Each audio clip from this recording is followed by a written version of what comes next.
What is palm oil purification? Actually, it is the process of removing impurities like sand, fine fibers, and solids from crude palm oil. Why purify? Because pure palm oil equals higher quality plus longer shelf life plus better market value. So, how to remove impurities from crude palm oil?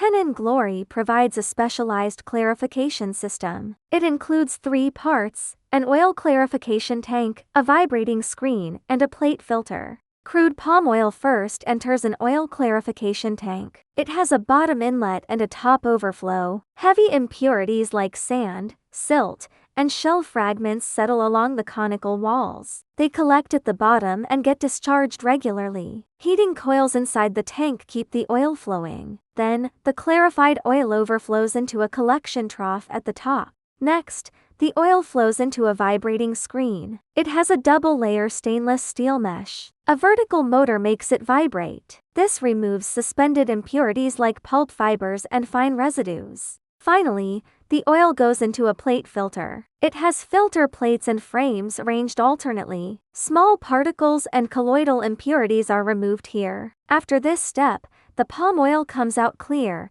and the impurities are pressed into a filter cake. Want to get pure palm oil with stable performance? Henan Glory has different equipment options for your needs. We'll talk about how to choose the right one in the next video. Thanks for watching.